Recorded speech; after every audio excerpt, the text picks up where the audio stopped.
Donc, bonjour et bienvenue à l'EBCRS. Encore dans notre étude sur les religions monothéistes. On parle du christianisme, on va parler de ça pendant un bon bout. Yeah. Pourquoi pas? Oh, non, mais je comprends ce que tu veux dire. Mais là, c'est vraiment plus niché dans ce sens-là. Et puis, vous voulez rester, changez pas de poste. Bientôt, on va parler de choses intéressantes. On va parler de choses qui se disent dans l'Apocalypse, du fameux 666. On va voir ces choses-là, ça va être super intéressant.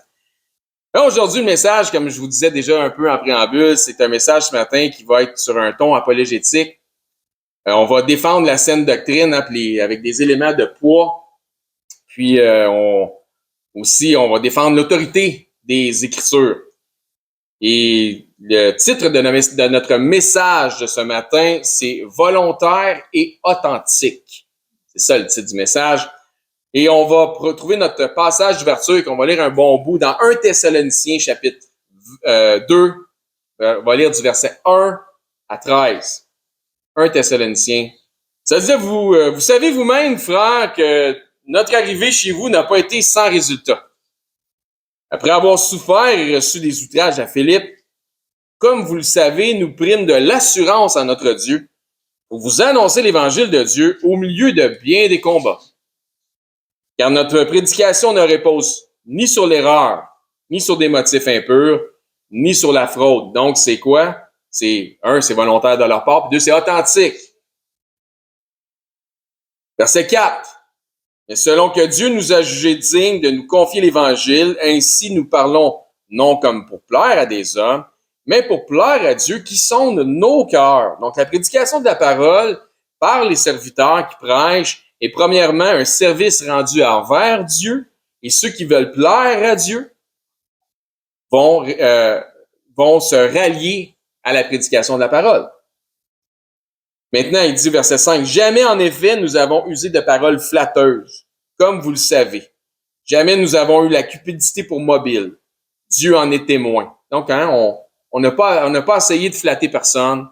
On n'a pas essayé de dire des choses pour plaire aux gens. Quand on avait des choses à dire, on est allé de façon authentique.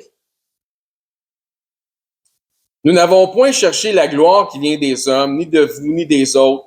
Nous aurions pu nous produire avec autorité comme apôtres de Christ. Donc, c'est pas le spectacle ni la scène qui nous motivait, c'était l'humilité. Nous n'avons pas cherché à vous influencer ou vous forcer à l'obéissance par notre autorité apostolique. Verset 7. « Mais nous avons été pleins de douceur au milieu de vous, de même qu'une nourrice prend un tendre soin de ses enfants. Nous aurions voulu, dans notre vive affection pour vous, non seulement vous donner l'évangile de Dieu, mais encore nos propres vies, tant vous nous étiez devenus chers. Donc, par amour pour Dieu, mais aussi par charité envers vous, nous avons investi de notre vie. Quand tu investis du temps dans quelque chose envers des gens, tu investis de ta vie parce que c'est ça qu'on a de façon limitée. Quand on vit, c'est du temps. On sait juste pas combien de temps qu'on a. Donc, ils ont investi du temps dans leur éducation. On a investi du temps dans votre éducation. Verset 9. Vous vous rappelez, frères, que notre travail et notre peine, nuit et jour à l'œuvre, pour n'être à charge à aucun de vous. Nous avons prêché l'évangile de Dieu. Donc, sans être sur le payroll, travaille full-time et s'occupe en même temps du ministère. Verset 10. Vous êtes témoins, et Dieu l'est aussi, que nous avons eu envers vous, qui croyez une conduite sainte, juste et irréprochable. Vous savez aussi que nous avons été pour chacun de vous ce qu'un père est pour ses enfants, vous exhortant, vous consolant, vous conjurant de marcher d'une manière digne de Dieu. Il vous appelle à son royaume et à sa gloire. C'est pourquoi nous rendons continuellement grâce à Dieu de ce qu'en recevant la parole de Dieu que nous vous avons fait entendre, vous l'avez reçue non comme la parole des hommes, mais ainsi qu'elle l'est véritablement, comme la parole de Dieu qui agit en vous qui croyez. Donc, vous n'avez pas regardé à l'infirmité de la chair lorsqu'on était en train de prêcher, lors des prédications, mais vous avez considéré le travail du Saint-Esprit à travers les serviteurs. Donc, vous avez considéré le travail du Saint-Esprit de Dieu dans le message ou dans les messages. Autrement dit, vous n'avez pas tiré sur les messagers. Didn't shoot the messenger. Dans les études précédentes, nous avons nommé les 3 proches étudiants du dernier apôtre à quitter ce monde, qui est l'apôtre Jean. Donc, on a parlé de Saint Ignace, qui venait de où? Antioche. Et de Saint Polycarpe, qui était de où? Smyrne. Excellent. Et on a nommé aussi Saint Papias. Historiquement, ces trois frères en Christ auraient côtoyé l'apôtre Jean en personne. Donc, c'est des témoins oculaires, des gens vraiment qui ont côtoyé Jean. On a vu l'importance que Saint Ignace met sur l'unité du corps.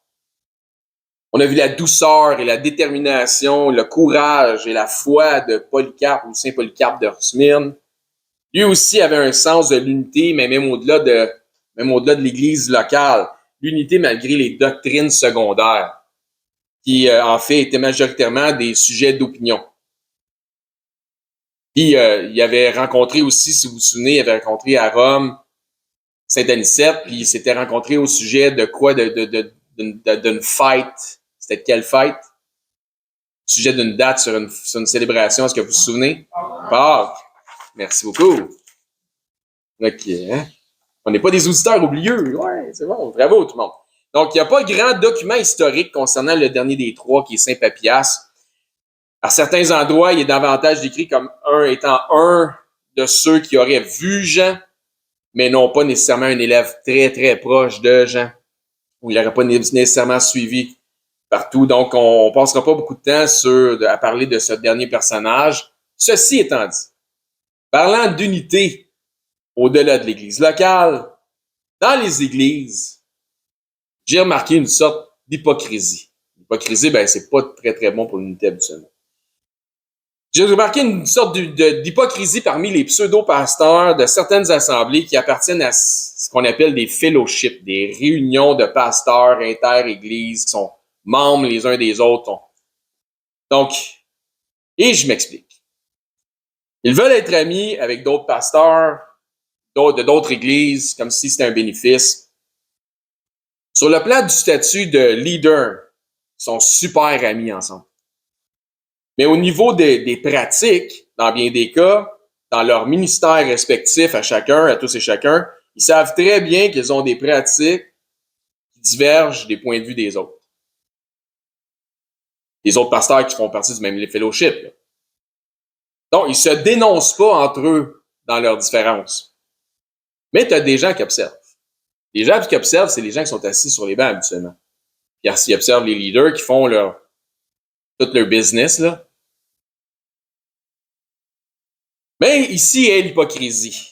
Si tu es un membre justement de l'Assemblée assis dans un banc et que tu as le malheur d'être en accord avec un des points de vue du chummy body du pasteur et que lui n'est pas d'accord avec, tu vas te faire ramasser. Si tu oses dire « Ouais, mais ton ami, là, l'autre pasteur, là, avec qui tu es super proche dans le fellowship, tu sais, le gars avec qui tu vas manger, puis tu sais, t'as vraiment, tu sais, t'as bien du fun ensemble, mais vous riez ensemble. Tu sais, le gars, tu sais, les deux, trois, qui sont vraiment en chum avec toi, là. Lui, là, il y en a un là-dedans, il fait ça, puis ça, dans son église. Il fait telle ou telle chose. Peut-être que, tu sais, on pourrait faire quelque chose de similaire, ça semble être une bonne idée, tu sais, ton chumé. Et que tu vas te le faire dire. Si t'oses amener ça ici ou faire ça ici, ça va aller mal. C'est ça que tu vas te faire dire. Est-ce que ça sonne pas comme une sorte d'hypocrisie, ça?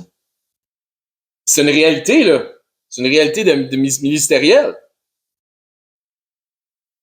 Oui, mais si tu supportes les hérésies de ton chum, sans le laisser savoir que ta position, c'est ça ou ça pour protéger ton amitié, suis-moi. Pourquoi tu ne permets pas la même chose dans ton assemblée? Donc, si tu supportes les hérésies de ton chum, puis tu t'annonces pas ou tu n'annonces pas tes couleurs parce que tu veux vraiment garder ton amitié dans le fellowship, pourquoi tu ne permets pas les mêmes choses que lui permet dans son église, dans ton église? C'est-à-dire, est-ce que l'amitié entre ton chummy body de ton fellowship est plus importante que l'amitié avec les membres de ton église? Ça devrait pas, hein? Mais c'est ça l'hypocrisie. Et là, l'hypocrisie. Donc, autrement dit, j'ai rien contre avoir des amis dans la chrétienté au sens large. Mais il faut au moins que tes amis, dans la chrétienté au sens large, qui ont des positions différentes des tiennes, qui connaissent les tiennes, puis tu connaisses les leurs, sur les sujets qui divergent. C'est comme je vous l'ai déjà dit, j'ai des amis dans la chrétienté, mais ils connaissent mes positions. De toute façon, je me cache pas. Dans mon cas, de toute façon, toutes mes prédications sont en ligne et sont non censurées. Fait que si quelqu'un veut savoir ce que je dis, il y a juste à Faceplay, il y en a 400 à écouter de même. Fait que pas un problème. Donc, si quelqu'un veut pas avoir de communion avec moi, par exemple, parce que j'enseigne les offrandes volontaires versus l'obligation légaliste de la dîme, ben, ainsi soit-il. Si à cause de, si quelqu'un veut pas avoir de communion avec moi, à cause de ma position sur l'alcool, comme quoi, c'est correct. T'en prendre, il n'y a pas de problème. Sur ma position sur plus doctrinale, sur OSAS, once save, always save. Une fois sauvé, toujours sauvé. Si quelqu'un veut pas avoir de communion avec moi à cause de ma position doctrinale là-dessus, peu importe laquelle de mes positions, ben c'est bien correct, parce que des fois, t'es mieux d'être tout seul qu'être mal accompagné, fait que c'est bien correct avec moi. Mais si quelqu'un connaît et comprend mes positions, j'en ai de ça, puis ça, j'apprécie ces gens-là, mais bien qu'étant en désaccord, ils veulent quand même avoir une communion fraternelle. Habituellement, je devrais être pas mal capable d'être assez amical. Peut-être pas nécessairement une communion inter-église, là, mais possiblement une communion moins personnelle, aller manger ensemble ou peu importe, pas de problème. Mais tu sais que, regarde, ça, pas capable. Puis ça va rester de même. Puis ben, t'es d'accord de m'aimer pareil, je vais t'aimer pareil. Y'a pas de problème avec ça. Donc, je suis pas un grand partisan des groupes organisés de style fellowship. Parce que chat échaudé craint l'eau froide, et mon expérience avec ce genre de regroupement de fellowship inter-pasteur, c'est une hypocrisie des participants. Les pasteurs sont hypocrites dans les fellowships, c'est eux autres qui enseignent à des gens. Fait que si en avant tout le monde c'est un hypocrite, qu'est-ce que tu projettes sur l'ensemble de ton groupe? Que l'hypocrisie, c'est correct? Moi, ça marche pas avec moi. Donc, habituellement, il faut te compromettre quand tu fais partie de ces groupes-là sur certains points pour faire partie du groupe. Ben là, tu sais, puis je suis pas intéressé, sérieusement, à compromettre. Je suis pas intéressé à faire des compromis sur des positions. On va donner des exemples. Je préfère rester, justement, comme le titre de notre message de ce matin, je préfère rester authentique et biblique que hypocrite. Si tu veux faire partie de notre groupe de fellowship de pasteurs, tu veux avoir l'air d'un businessman dans notre groupe qui a du succès, parce que ça, c'est important d'être en vue dans ces affaires-là, puis d'avoir ta photo dans le magazine du mois, ben, il va falloir que tu acceptes que tu t'associes aussi à des églises de la Réforme dite de Calvin. Non, merci. Ça me rappelle trop l'histoire du cheval de Troie, l'histoire grecque du cheval de Troie. Laissez pas rentrer des affaires qui, je pense, peuvent démolir la foi des croyants. Donc, si Dieu est amour, pour parler des histoires de Calvin, continue dans le même sujet, l'amour, pour qu'il soit authentique, requiert un libre arbitre.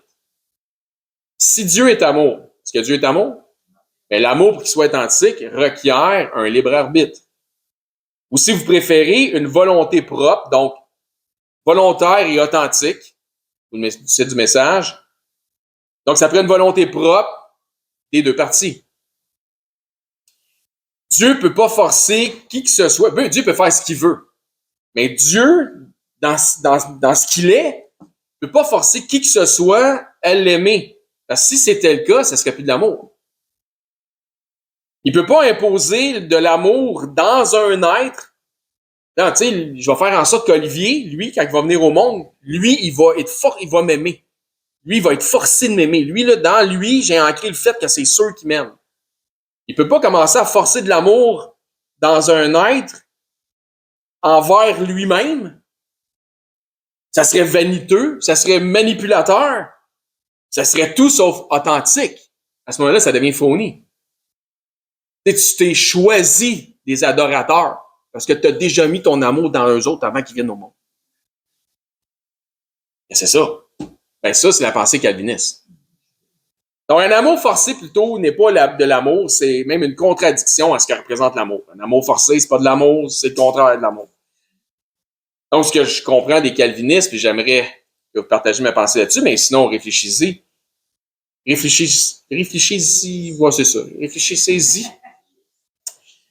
Les calvinistes font de leur Dieu un bourreau et d'eux-mêmes des victimes souffrant du syndrome de Stockholm.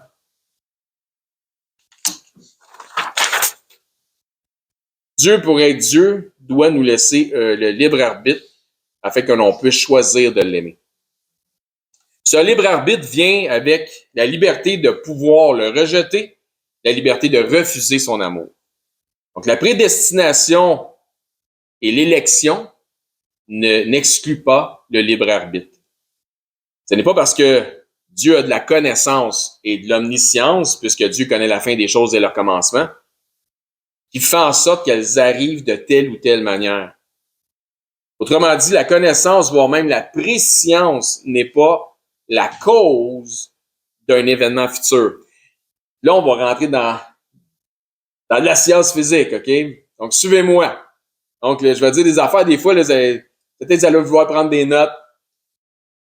La connaissance, voire même la préscience, donc la préscience de Dieu, n'est pas la cause d'un événement futur. C'est pas parce que Dieu le sait d'avance que c'est pour ça que ça arrive. Suivez? Donc, ce qui nous ramène au principe de la causalité. C'est là qu'on rentre dans de la science physique. Donc, le principe de la causalité, c'est le phénomène. Donc, un phénomène est une cause qui produit un effet. Donc, alors, la cause précède l'effet, donc, dans le temporel. Donc, la cause et effet, c'est deux phénomènes. Un phénomène, la cause, précède un autre phénomène qui est l'effet. Donc, temporellement, c'est cause-effet, cause-effet. Donc, l'effet devient une cause qui cause un autre effet, etc. Vous comprenez ce que ça veut dire? C'est un enchaînement de choses. Donc, ça, c'est la causalité. Si l'effet est de suivre ou de ne pas suivre le Seigneur, la cause n'est pas son omniscience. Donc, si l'effet, c'est de suivre ou de ne pas suivre, c'est pas parce que Dieu le sait d'avance que ça fait que c'est la cause qui fait en sorte qu'on le suit. Vous suivez jusqu'à date? Ça va-tu, papa? OK, parfait, super. Ce que les calvinistes ne semblent pas comprendre, c'est que le déterminisme, un autre grand mot super, hein? Le déterminisme déforme tellement l'Évangile que c'est comme si ça annulait la réalité d'un créateur, puis suivez-moi, ça va être élevé, là. Ce que je dis, c'est que les calvinistes ne semblent pas comprendre, c'est que le déterminisme, c'est des actions qui sont liées par une chaîne d'événements. Tout est prédéterminé. Ça, c'est le déterminisme. Donc, avec mes études du mercredi sur la réalité de la création de Dieu, je me suis rendu compte que cette histoire de déterminisme-là est aussi pire que la théorie de l'évolution. Parce que c'est comme si tout d'un coup, tout était le résultat d'un effet domino. Puis c'est ça, hein, la causalité, donc le déterminisme, donc de domino qui tombe, l'autre tombe, l'autre tombe, l'autre tombe, parce que un a été poussé, etc. Donc cause et effet, cause et effet, cause et effet, la chaîne. Donc c'est comme si tout d'un coup, tout était le résultat d'un effet domino parce que tout était déjà déterminé d'avance, donc le déterminisme. Soit tout est déterminé d'avance par la physique, par le chimique, par le temps, par l'espace et la matière. Donc, le fait que je vous parle présentement, c'est juste le fait qu'il y a un résultat chimique qui se passe dans mon cerveau puis qui va jusqu'à mon allocution. Puis le fait que les événements du passé font en sorte, dans une chaîne, comme un effet domino, ont déterminé que je serais ici ce matin en train de vous parler, puis que vous seriez ici, assis devant moi ce matin, puis que d'autres seraient partis à Cuba. Puis, comprenez? C'est ça, toute cette histoire-là. C'est comme tout est prédéterminé d'avance. Donc, c'est un petit peu ce que nous servent les calvinistes. Donc, nous serions simplement le résultat d'une série d'événements. Même si on arrive à croiser des chemins dans notre vie, tu peux prendre à gauche ou tu peux prendre à droite. Même si tu prends à gauche, c'est une illusion de décision. Tu n'aurais pas pu prendre à droite. C'est un peu ça, le déterminisme et ces affaires-là. Il y a donc seulement une des deux options qui peut me donner le libre arbitre, puis cette option, c'est Dieu. Si tout est chimique et physique, etc., c'est comme le produit d'une évolution. C'est comme la théorie de l'évolution. Tout est déterminé d'avance par une série de causes et effets, donc la causalité. Si Dieu nous donne seulement l'impression d'avoir un libre arbitre, comme un calvinisme a déjà mentionné, mais que tout est prédéterminé d'avance. Donc, Dieu nous donne juste l'impression qu'on a un choix, l'impression qu'on a un libre arbitre. Tu penses, tu arrives à croiser des chemins, tu as gauche, tu as droite, tu prends gauche, tu penses que tu as choisi, mais dans le fond, tu étais prédéterminé pour prendre gauche, tu n'aurais pas pu prendre droite anyway. Parce que Dieu a tout prédéterminé d'avance. Si Dieu nous donne l'illusion que tout est d'avoir des choix, que tout est prédéterminé d'avance, ainsi donc, Dieu serait le plus grand des trompeurs. Ce qui serait plus adapté pour notre adversaire, Satan, le séducteur. Dieu nous ment pas. Dieu, il nous donne pas l'illusion d'avoir des choix. On a des choix. On peut faire des choix. Puis, le reste va suivre son cours selon les choix et les options qu'on prend, qu'on va faire. Donc, peut-être que finalement, c'est lui, le séducteur, le Dieu des calvinistes, parce que ça sonne comme ça. C'est pas contre les calvinistes que je parle, c'est pour vous autres. Que vous sachiez qu'il y a des mauvaises doctrines dans ce monde. Donc, sous la physique, pour continuer dans notre science physique, sous la physique, il n'y a pas de libre arbitre possible. Car nous sommes sous le joug inflexible des liens des éléments physiques, donc l'effet domino. Ainsi donc, seulement sous l'aspect du théisme, donc Dieu, nous avons la possibilité d'un libre arbitre, de faire des choix. Car Dieu a choisi de nous accorder le libre arbitre. Le Dieu à qui rien ni personne ne peut imposer quoi que ce soit a choisi de créer l'homme à son image. Ainsi, l'homme, étant à l'image de Dieu, peut aussi faire des choix. Là, il y a même quelqu'un dans le calvinisme qui m'a dit, moi, penses-tu que Dieu, peut-être que Dieu non plus ne peut pas vraiment faire des choix. C'est comme là, il s'en allait, tu sais, le film La Matrice, là, on était rendu là, c'était quelque chose. Mais tu sais, pour justifier tes positions, il faut que des fois, que tu ailles loin, que tu creuses, puis peut-être en philosophie, puis qu'est-ce que ça nous dit dans les Écritures de prendre garde aux philosophies qui sont trompeuses. Mais tout ça pour à la fin pointer vers toi, dire, moi, je suis un élu. Moi, j'ai été présélectionné. Moi, j'ai été choisi. Donc, c'est moi. Donc, c'est très égoïste. C'est très égocentrique. Tout en pensant que c'est très humble, en disant, ben non, mais moi, ça m'humilie, ça. Non. C'est ton orgueil qui fait que toi, tu penses ou tu es convaincu que tu as une longueur d'avance sur l'autre à côté qui s'en va en enfer parce que Dieu l'a choisi pour aller en enfer, puis Dieu, toi, t'a choisi pour aller au ciel. Ça ne fonctionne absolument pas. Donc, il faut tordre des Écritures pour arriver à justifier tout ça. Puis, ça nourrit l'ego des hommes. Puis là, ben, choisis d'avoir le libre arbitre, d'arrêter de parler de ça. Passons à un autre sujet. C'est bon? Hein? C'est le libre arbitre. Changement de sujet. Parlons maintenant de l'histoire de la Bible. Donc, j'espère que je ne vous ai pas perdu dans toutes ces affaires-là. Sinon, vous le réécouterez, c'est en ligne. La semaine prochaine.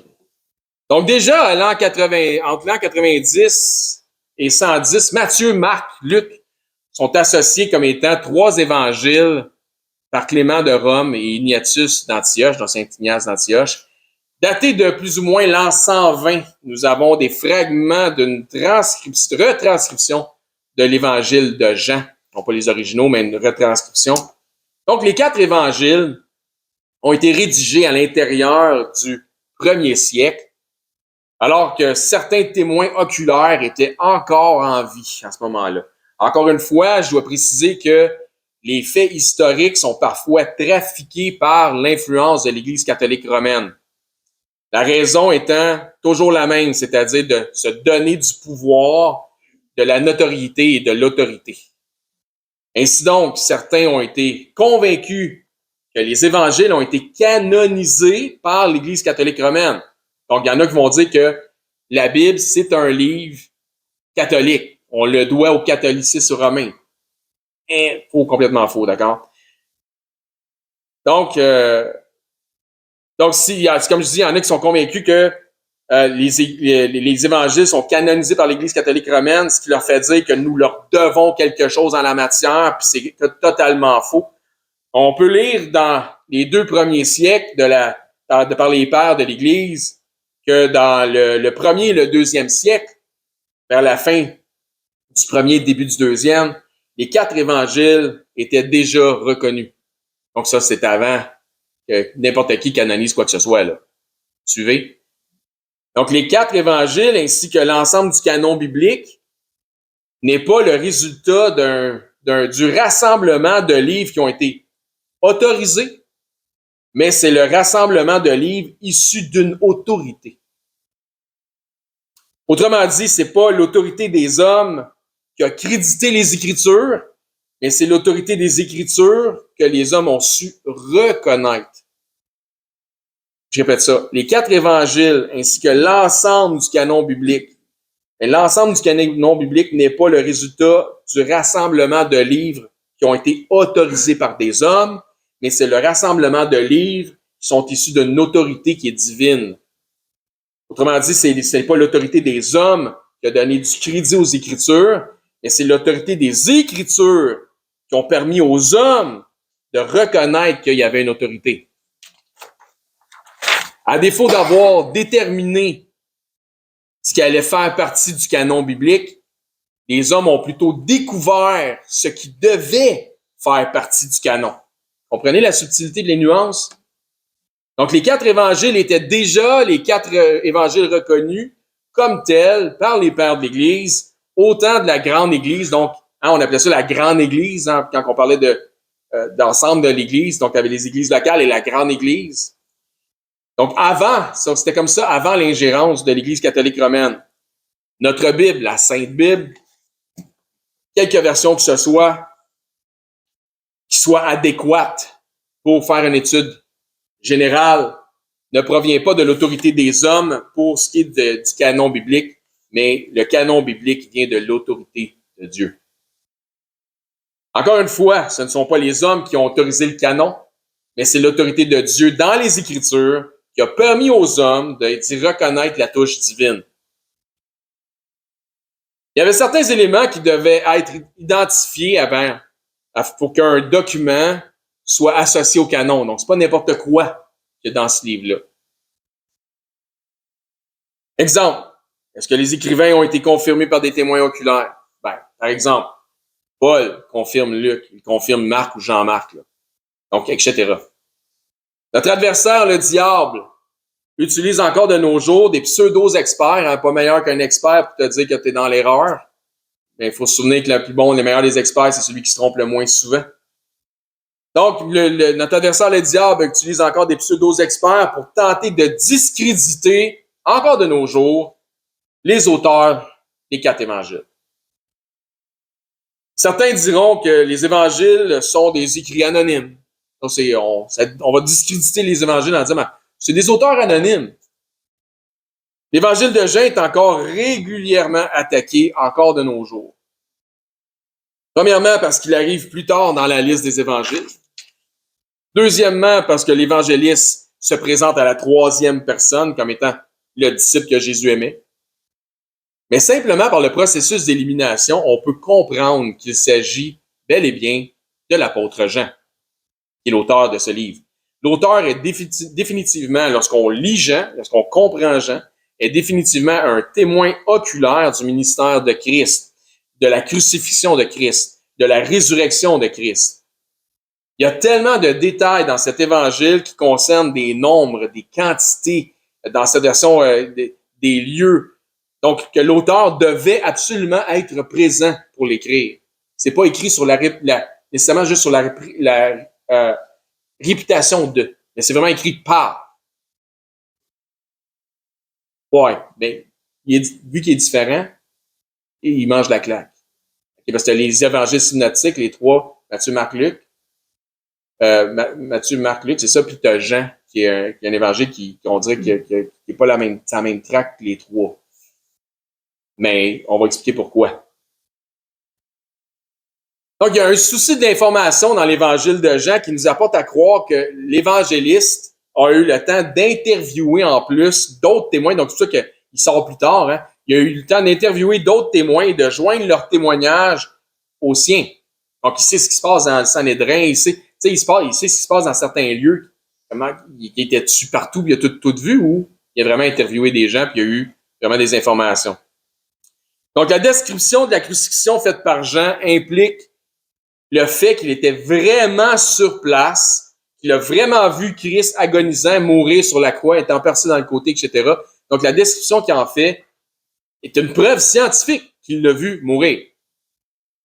De plus, Jean est historiquement réputé pour avoir survécu aux autres apôtres, donc il avait peut-être plus de temps pour sortir sa version. Il a donc possiblement pris le temps plus de temps que Matthieu, comme je disais, avant de sortir les versions des faits. Depuis, il y aurait hypothétiquement eu accès à la version de Matthieu. Il nous aurait volontairement offert une version complémentaire. Donc, ce qui fait qu'il est différent des 3 évangiles synoptiques.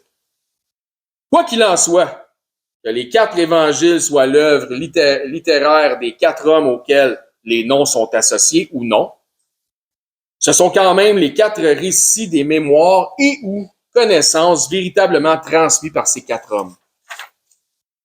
Sans oublier que c'était commun pour l'époque que les récits demeurent anonymes. Les récits habituellement n'étaient pas authentifiés par les auteurs, mais ils étaient plutôt associés aux auteurs. Par exemple, le célèbre dialogue du style utopique, La République, est associé à nul autre que le très connu philosophe Platon, qui n'a jamais lui-même authentifié son œuvre. C'est pourtant sans se tromper qu'on lui associe celle-ci. On sait que c'est Platon. Donc, plusieurs œuvres littéraires de l'époque sont similaires. Donc, qui n'ont pas nécessairement sont pas nécessairement authentifiés par l'auteur, mais sont associés à l'auteur. Pourtant, c'est l'auteur en est l'auteur. Dans 2 Pierre au chapitre 1, si vous voulez tourner là. Encore dans les Écritures, l'épître aux Hébreux demeure anonyme, n'est-ce pas? Mais en dépit d'être certain de qui en est l'auteur, nous pouvons clairement en reconnaître les influences. Finalement, l'auteur principal est le même que pour l'ensemble des autres livres, soit de l'Ancien et du Nouveau Testament. L'auteur d'Hébreux, c'est qui? C'est Dieu. Et par l'influence du Saint-Esprit. Donc, 2 Pierre, chapitre 1, versets 20 et 21, on va lire juste 2 petits versets. Ça nous dit là, sachant tout d'abord vous-même qu'aucune prophétie de l'Écriture ne peut être un objet d'interprétation particulière, car ce n'est pas par la volonté d'un homme qu'une prophétie a jamais été apportée, mais c'est poussé par le Saint-Esprit que des hommes ont parlé de la part de Dieu. Donc, sachant tout d'abord vous-même qu'aucune prophétie d'Écriture ne peut être l'objet d'une interprétation particulière, car ce n'est pas par la volonté d'un homme qu'une prophétie n'a jamais été apportée. C'est Dieu qui parle. Mais c'est poussé par le Saint-Esprit que des hommes ont parlé de la part de Dieu. Donc, la parole de Dieu, c'est la parole de Dieu. Donc, que ce soit la version de Bible que vous voudrez, l'autorité des Écritures vient bel et bien de Dieu et non pas d'une pseudo-autorité canonique et ou ecclésiastique des hommes et certainement pas de l'Église catholique romaine. Ce n'est pas comme si toutes nos copies de versions de bibliques venaient de traductions finalisées, autorisées, estampillées par l'Église catholique romaine. Non. Nos versions viennent des textes originaux, hébreux, de l'araméen, du grec. Il y a différentes versions de Bible, car il y a plusieurs possibilités de traduction des textes originaux un petit peu. Il y a plusieurs synonymes qui peuvent être utilisés pour décrire les intentions des auteurs. Là où ça peut se gâter, c'est lorsque les versions deviennent influencées davantage par des idéologies, voire même par des théologies fabriquées de main d'homme. Dans les pires exemples, la version des Témoins de Jéhovah, qui n'est pas une Bible, là, cochonnerie, qui est à 99% corrompue par leurs hérésies, étant modifiée pour s'amalgamer à l'ensemble de leurs hérésies. La Darby est bien sûr influencée par les hérésies du dispensationalisme. Pourquoi? Parce que John Nelson Darby est un des pères du dispensationalisme. Mais c'est une bonne Bible pour une étude générale. Je donne ça. La Bible à référence Scofield, qui est à la King James, avec des références de C.I. Scofield. Excellent pour une étude générale, sauf pour toutes les références influencées par l'esprit d'erreur. Donc, C'est une King James. Une King James, c'est parfait. Mais lis pas les références de Scofield. C'est de la bouillie pour les chats. C'est de la cochonnerie épouvantable. Donc, en fait, encore une fois, qui mettent d'emphase, qui tord les Écritures pour mettre un emphase vers le dispensationalisme puis l'hyper-dispensationalisme. Donc, en fait, la plupart des Bibles à référence sont à éviter, je vous dirais, car la plupart des références vont vous influencer à de mauvaises interprétations. À moins que votre fun, c'est de regarder les références puis de trouver les erreurs dans les références, débunk les références. Vous pouvez avoir du plaisir à ce moment-là. Même la version qu'on utilise, la Louis II, contient des évidences d'influence associées au dispensationalisme et possiblement aux idéologies prémillénaristes. Mais ça demeure, encore une fois, une bonne version pour une étude générale. De toute façon, en ce qui nous concerne, je me fie à votre discernement pour utiliser une version qui est appropriée. Je voudrais pas qu'il y ait une guerre de version. J'ai la Louis II, moi j'ai la Summer. Pas grave, rien là. Ça serait inutile d'avoir une guerre de version, ça serait contre-productif. Mais je vous suggère, si vous souhaitez suivre les enseignements que nous partageons ici, d'utiliser la même version que j'utilise pour livrer mes messages. Là, ça aiderait dans le sens, donc la Louis II. Parce que l'homogénéité dans ce sens-là peut aider à votre compréhension. Donc, ça peut vous éviter de la confusion. Donc, pour vous autres. Parlant de la Sainte Bible, on va continuer dans un sujet apologétique. Écoutez bien ce qui suit. C'est intéressant, on va terminer le message comme ça. La Bible est un recueil de combien de livres? 66 livres. Attention, parce que tu as la Bible catholique qui a le plus de livres, parce qu'il y a des livres apocryphes à l'intérieur de ça, puis des fois, tu as 2 versions du même livre. D'accord? Donc, tu as 66 livres dans une Bible qui devrait être une Bible standard. Écrit par environ 40 personnes différentes sur une période de 1600 ans d'histoire humaine.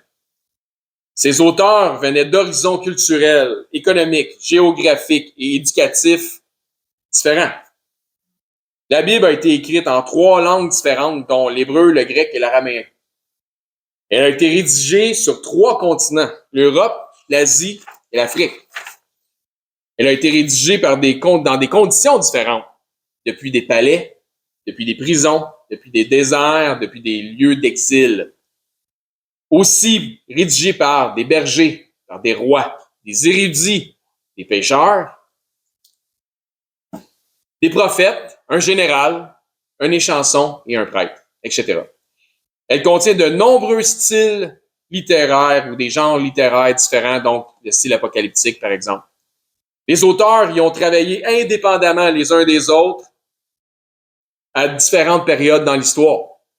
En fait, un bon nombre d'entre eux n'ont jamais rencontré un autre auteur biblique. Pourtant, lorsque ces livres ont été rassemblés en un seul volume, une histoire complète et profondément belle a émergé. La finalité de ce document représente une parfaite harmonie d'unité, de thèmes, d'objectifs, de messages et d'enseignements. Ce livre contient 1817 prophéties et Jésus a accompli en sa personne plus de 300 prophéties messianiques. Le mathématicien Peter Stoner a calculé la probabilité qu'une seule personne accomplisse ne serait-ce qu'un petit nombre de ces prophéties. Il a conclu que la probabilité qu'un seul homme accomplisse seulement 48 prophéties du Tanakh, donc de l'Ancien Testament, on ne regarde même pas pour ce qui est dans le Nouveau Testament, donc serait d'une proportion de 1 sur 10 suivi de 157 zéros. Jésus en a accompli près de 350. C'est donc humainement et statistiquement impossible qu'un homme du commun accomplisse toutes ces choses. Ainsi donc, la parole de Dieu est véritablement la parole de Dieu et Jésus-Christ est véritablement le Messie venu sur terre et le Fils de Dieu venu en chair. Bonjour, ici Éric, ancien et enseignant du ministère de l'EBCRS, j'aimerais d'abord vous remercier de vous intéresser à l'œuvre de notre ministère ainsi qu'à la chaîne sur laquelle on distribue notre matériel. Si, suite à une de nos prédications, vous réalisez que vous n'avez jamais fait du Seigneur Jésus le Seigneur de votre vie, le Sauveur de votre âme, mais que vous réalisez aussi que vous avez vraiment besoin de vous tourner vers lui afin de sécuriser votre éternité, je crois que ce segment de vidéo s'adresse à vous, puisque la Bible nous déclare cette vérité. Dans 1 Timothée au chapitre 2, à partir du verset 3, ça nous dit que Dieu est notre Sauveur et que dans cette optique, Dieu souhaite que tous les hommes soient sauvés et que tous les hommes parviennent à la connaissance de la vérité. Et ça nous dit aussi, car il n'y a qu'un seul Dieu et un seul médiateur entre Dieu et les hommes, et c'est Jésus-Christ qui s'est lui-même fait homme. Et ça nous dit que Jésus-Christ s'est fait homme afin de lui-même se donner en rançon pour le rachat de tous.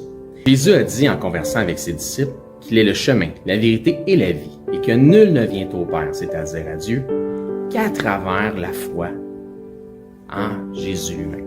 C'est la seule façon.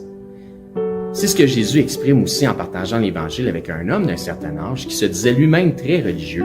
Dans l'Évangile selon Saint Jean au chapitre 3 et verset 16, Jésus dit à cet homme « Car Dieu a tant aimé le monde, qu'il a donné son Fils unique afin que quiconque croit en lui, donc met sa foi en lui, ne périsse point, mais qu'il ait la vie éternelle. » Donc la volonté de Dieu, notre Créateur, elle est claire. C'est que tous parviennent à la repentance en faisant le choix volontaire de croire par la foi le récit de l'Évangile de son Fils Jésus-Christ. Les informations qui nous sont transmises dans la Bible nous font comprendre que par nature, malheureusement, nous avons tous enfreint les règles de sainteté déjà établies par Dieu. Nous avons tous enfreint au minimum une des 10 lois, des 10 règles, des 10 commandements, mentir, prendre le nom de Dieu en vain, manquer d'honneur à nos parents, blasphémer, peu importe. Donc Dieu, dans sa perfection, qu'il ne peut renier, est 100% juste. Et puisqu'il est 100% juste, il doit nous juger selon la justice. Et comme nous sommes tous coupables de péché et de transgression, nous méritons tous notre sentence. Mais bonne nouvelle, parce que Dieu, dans sa perfection, est aussi 100% miséricordieux et souhaite faire miséricorde à tous. Donc, Dieu nous tend la main afin de nous sauver du châtiment qui lui est réservé aux transgresseurs de sa loi. Jésus nous explique qu'un endroit terrible a été préparé pour Satan, le chef des anges déchus, des démons, un endroit de flamme, de regret, de tourment, de souffrance, etc. Et la réalité de l'enfer que Jésus nous explique, les raisons pourquoi c'est si effroyable, et que tous les attributs de Dieu, ils sont absents, parce que c'est tellement éloigné de Dieu. Tandis que Jésus dit à ses disciples qu'il est allé au ciel, dans la demeure du Père, pour nous y préparer une place.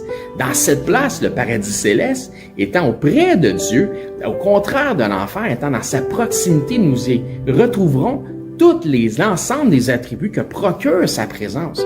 La joie, l'allégresse, l'amour, le bonheur, mais dans une proportion qui est inexprimable et incompréhensible pour les simples charnels que nous sommes présentement, dans une façon que les mots ne peuvent pas exprimer. La Bible déclare que le salaire du péché, c'est la mort, et non seulement la mort physique, mais aussi la mort spirituelle. Et que la mort spirituelle est une incapacité à avoir accès à Dieu. C'est une séparation d'avec Dieu. La Bible déclare dans Romains, chapitre 6, 23, que le salaire du péché, c'est la mort, mais que le don gratuit de Dieu, c'est la vie éternelle en Jésus-Christ, notre Seigneur. La vie éternelle est donc un cadeau que Dieu vous fait, qui est accessible pour tous, dans la mesure où chacun accepte de recevoir ce cadeau. Donc, tel un cadeau qui nous est offert, la réalité représente que nous n'avons pas d'effort ou d'œuvre à faire utile pour recevoir ce cadeau. Sinon, ça ne serait pas un cadeau, mais ce serait un dû. Ainsi donc, il n'y a aucune œuvre que nous pourrions faire pour nous racheter nous-mêmes de nos fautes, de nos transgressions ou de nos péchés que nous avons commis contre Dieu. L'œuvre utile pour notre rachat a été accomplie par Dieu en la personne de son Fils Jésus-Christ lorsqu'il a pris notre place sur la croix. Ce qui a été entièrement confirmé aussi pour notre justification à la résurrection des morts après 3 jours et 3 nuits au tombeau. Ainsi donc, la Bible dit que pour être sauvé de la mort et de l'enfer, c'est-à-dire afin d'avoir la vie éternelle et notre place au ciel, il faut simplement mettre notre foi en Jésus-Christ, le Seigneur.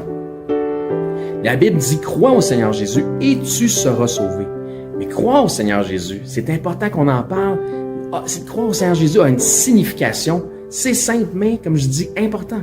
Cela signifie de croire par la foi dans le récit de l'Évangile de son Fils. Puisque la Bible dit que l'Évangile est la puissance de Dieu pour le salut de quiconque croit.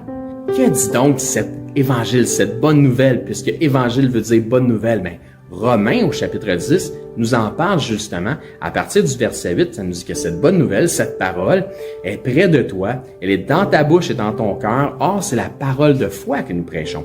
Si tu confesses de ta bouche que Jésus est le Seigneur et que si tu crois dans ton cœur que Dieu l'a ressuscité des morts, tu seras sauvé. Ça nous explique ensuite, car c'est en croyant du cœur qu'on parvient à la justice et c'est en confessant de la bouche qu'on parvient au salut, selon ce que dit les Écritures.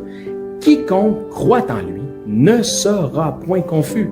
Il n'y a aucune différence pour quelque nation que ce soit juif ou grec, puisque tous ont un même Seigneur qui est riche pour tous ceux qui l'invoquent. Car quiconque invoquera le nom du Seigneur sera sauvé. Il ne s'agit donc pas de réciter une prière selon une formule toute faite qui fait la différence, mais bel et bien de mettre sa foi dans le Seigneur Jésus-Christ. Si vous croyez que Jésus-Christ, Dieu le Fils, le ressuscité, est Seigneur et que vous acceptez d'en faire le Seigneur de votre vie, ainsi il devient instantanément aussi le sauveur de votre âme. Si tel est votre cas, gloire à Dieu, vous faites maintenant partie de son troupeau. En tant que nouveau disciple, ce qui est important maintenant, c'est de vous trouver premièrement un enseignant qui enseigne la vérité de la parole de Dieu. Et joignez l'assemblée où cet enseignant œuvre afin d'avoir part à l'amour des frères et de la famille en Christ. Si pour nous vous êtes local, c'est-à-dire par exemple 2 heures de transport et moins, eh bien venez nous voir, ça va me faire un plaisir de vous recevoir et nous pourrons parfaire votre éducation spirituelle selon une saine doctrine des Écritures. Donc c'est là-dessus que je vous dis, soyez bénis et je l'espère, à bientôt.